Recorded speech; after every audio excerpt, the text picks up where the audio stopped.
Allô tout le monde. Aujourd'hui, on aimerait vous parler de l'espoir.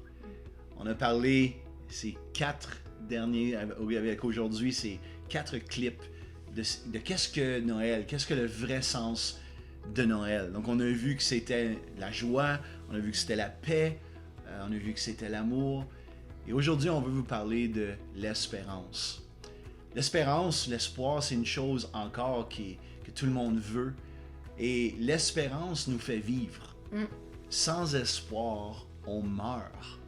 Donc, il faut trouver l'espérance, mais il faut trouver un espoir qui n'est pas passager, qui n'est pas, comment je dirais, plastique, c'est-à-dire qui n'est pas vrai, mais un vrai espoir solide.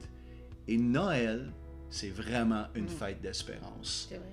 Chérie, toi, qu'est-ce que ça te dit, ça, Noël, par rapport à l'espérance? Ça trouve ma réponse peut-être un peu Un peu drôle. C'est que la chose qui me vient, c'est que si on arrive là, dans le temps des fêtes, puis qu'on n'en a plus d'espoir, ben c'est le temps de la demander. Jésus, l'acte de la naissance de Jésus, la vie de Jésus, en entier, tout est là. Tout ce qu'on a besoin se trouve en lui. Il n'y a rien qui me manque dans la vie que je ne peux pas trouver en lui. Puis si je manque d'espoir pour n'importe quelle situation dans ma vie, puis je me dis ça, c'est désespéré, il n'y arrivera jamais rien, c'est impossible, c'est une situation foutue, finie d'avance, ben pourquoi pas juste s'humilier devant celui qui est l'espoir, de se mettre à genoux devant lui, puis de confesser que j'en ai plus de courage, j'en ai plus d'espoir, j'ai de la misère à croire qu'il y a quelque chose qui peut arriver de cette situation-là que je vis dans ma vie personnelle. Puis de juste lui confesser que toi qui es l'espoir, est-ce que tu peux venir me donner une partie de qui tu es? Puis que je puisse recevoir cet espoir-là pour ensuite la rendre vivante en moi. Puis de réaliser que Jésus vit en nous, que dans le fond, si je réalise que Jésus vit en moi, cette joie-là, cette paix, l'espérance, tout ce qui est Jésus, cet espoir-là, elle est là. Elle a juste besoin de prendre vie, de renaître. Puis pour moi, l'espoir, c'est d'être capable de quelque part m'humilier dans les endroits où ce que j'en ai pas, d'être honnête avec moi-même, avec Dieu, puis d'aller chercher ce que j'ai besoin pour pouvoir partir une année nouvelle remplie d'espoir, parce qu'il est l'espoir.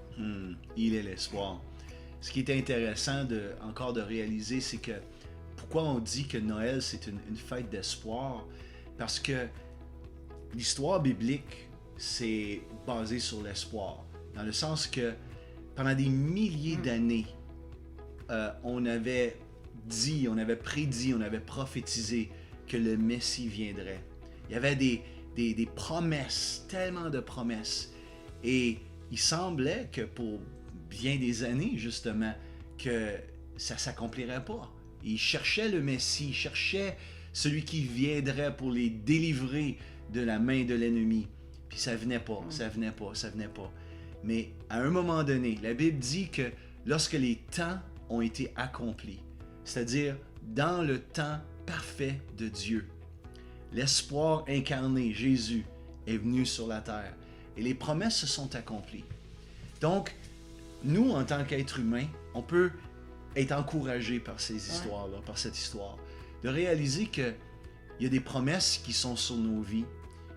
Des fois, on ne le voit pas. Des fois, ça prend un certain nombre de temps.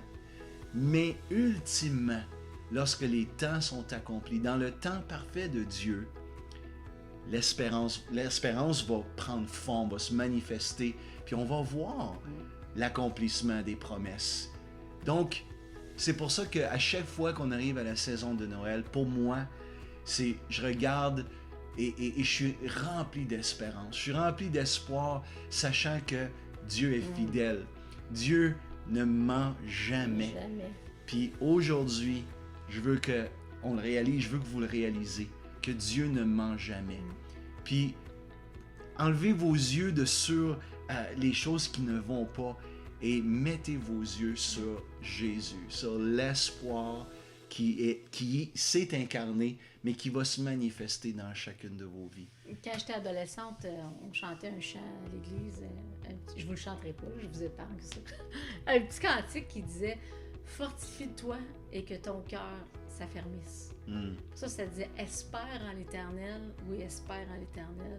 Fortifie-toi et que ton cœur s'affermisse. » Puis quand on espère en l'Éternel, on devient fortifié. Notre cœur s'affermit parce qu'on sait que ses promesses sont oui et amen. S'accomplissent pas toujours autant qu'on voudrait, mais ils finissent toujours par s'accomplir d'une façon ou d'une autre. Puis quand j'espère en lui, j'espère à quelque chose qui est vrai, qui est la vérité, mais mon cœur s'affermit. Puis ma foi s'affermit, puis devient plus solide en lui. Donc, en terminant cette série, moi et Chantal, on veut vraiment, premièrement, vous souhaiter une nouvelle dose d'espérance durant ce temps des fêtes.